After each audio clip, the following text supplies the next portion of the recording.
jamais tâché. On n'est pas luche, je bosse avec, et mes neurones sont élimés. Ils seront jamais dans la merde, ils n'auront jamais de problème. Et ce sont souvent c'est la même, qui nous dirige, qui nous gouverne.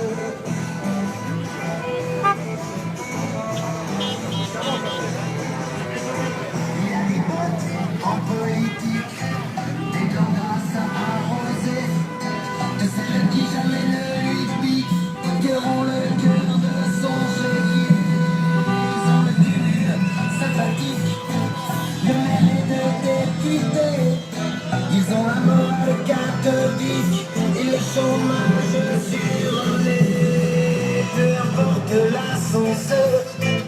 Ils aiment à se renvoyer, peu importe, puisque l'erreur, c'est qu'on est trop dans l'escalier. Tu peux voter, pétitionner, débattre à la télé ou gamberger sans te bouger en ligne.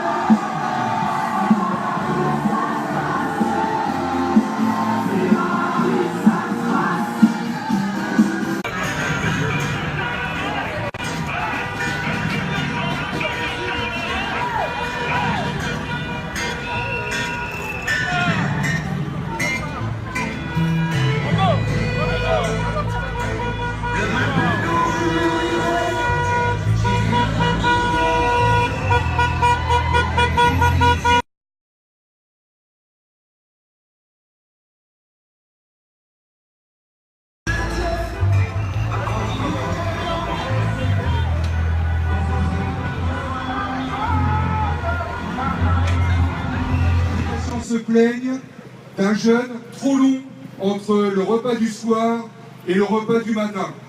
Donc, pour satisfaire les patients, mais pas les personnels bien sûr, il a été décidé, via l'OTT, de faire commencer les personnels plus tôt pour casser le jeûne des patients. Voilà l'état d'esprit dans lequel, depuis tout à l'heure, nous sommes avec Madame Oriot. Voilà, je crois qu'il n'y a pas grand-chose à dire. Sachez quand même que les chariots, on a beau commencer à 6h30 le matin, les chariots n'arrivent pas avant 9h, donc c'est vraiment du foutage de gueule. Je ne sais pas quoi vous dire, je pense que la prochaine fois, il va falloir vraiment mettre, et c'est pas une expression à la légère, il va falloir vraiment mettre le feu quelque part, parce que là, on est en train de nous bananer, on est en train de nous rouler dans la farine, et on est en train de nous fatiguer, donc maintenant il va falloir reprendre les choses en main. Bon. Pour compléter ce qui vient d'être dit, bon, en fin de compte, Mme Oriot nous a bien écoutés, hein, ça c'est bien, comme elle sait bien faire. Le seul souci, c'est qu'il n'y a aucune avancée. Et sur les points les plus importants, à savoir le recrutement de tous les CDD, aucune réponse par rapport à ça. La possibilité de résorber les CET et la prise selon le souhait des personnels, aucune réponse par rapport à ça. En fin de compte, elle nous a banané pendant un quart d'heure, 20 minutes, voire une demi-heure. Et pour l'instant, on n'a aucune réponse positive. Donc à mon avis, ce qui nous reste maintenant, c'est amplifier le mouvement. Et à un moment donné, il va falloir, quand je parle vrai, c'est pas des petites manifs comme on fait ici, on se fait plaisir, mais il va falloir passer à autre chose. Et il va falloir qu'on se voie en intersyndical très rapidement pour prendre les décisions qu'il faut. Parce que c'est bien de négocier avec Mme Oriot, mais sachez-le que c'est pas elle qui tient la bourse. Hein. C'est pas elle, c'est M. Hirsch, c'est la direction générale.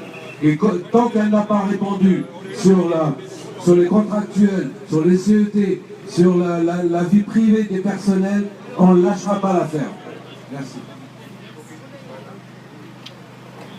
Alors, pour cette fois, on n'a pas réussi à passer, mais croyez-moi, la prochaine fois, on va passer, parce que on va pas se faire avoir par un cordon de CRS qui va nous arrêter là.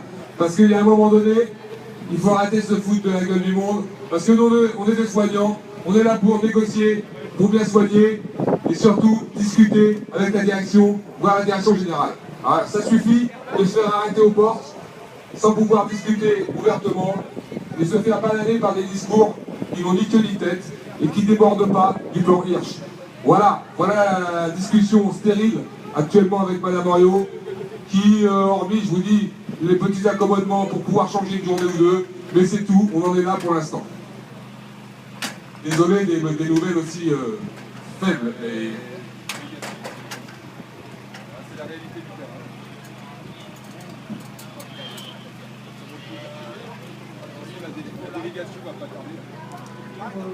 une plateforme revendicative qui était quand même relativement claire d'un retrait de l'arrêté de M. Hirsch d'avril 2016 avec l'ouverture de véritables négociations sur l'application de vrais 35 heures dans nos établissements sur le groupe Henri Mondor et une réforme des organisations de travail qui tiennent compte des revendications, des demandes, de la réalité de vie des salariés à la fois dans leur service mais aussi dans leur vie professionnelle, une réforme de l'organisation du temps de travail qui soit à l'écoute des salariés. Eh bien évidemment, elle nous dit qu'elle n'a pas la marge de manœuvre, que c'est pas ici que ça va se négocier, que c'est en centrale sur Paris. La mobilisation elle est énorme, il faut vous en remercier, même si pour la plupart vous avez quitté déjà l'établissement. Remontez chez vous, rediscutez avec les personnels, parce qu'ils ne sont pas bien à la direction là, à la direction ici, mais Martin Hirsch aussi commence à revaciller sur le sujet. C'est difficilement entendable quand on voit que 80 millions d'euros disparaissent, s'évaporent parce qu'on n'a pas su faire un transfert de 2 logiciels informatiques et qu'à côté de cela, pour justifier encore, pour arriver à l'efficience qui est demandée sur l'institution, on appuie sur la tête de qui? On appuie sur la tête des petits. Et bien ça suffit. Et ce message-là, il est en train de prendre ampleur. Il faut qu'on soit les porteurs de ce message-là dans nos services, dans nos établissements, qu'on le fasse savoir à nos collègues ailleurs, dans les autres groupes, parce que ce qui s'est passé aujourd'hui à Henri Mondor a vocation à s'étendre comme une tache d'huile sur l'ensemble de l'assistance publique. Et cette putain de réforme qu'il veut nous imposer, on va la faire sauter.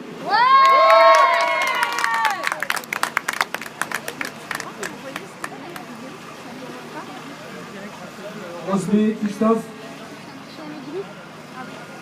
Je peux vous rajouter sur mon groupe? Ah merde, je sais pas. J'ai 1%. Mais je m'appelle.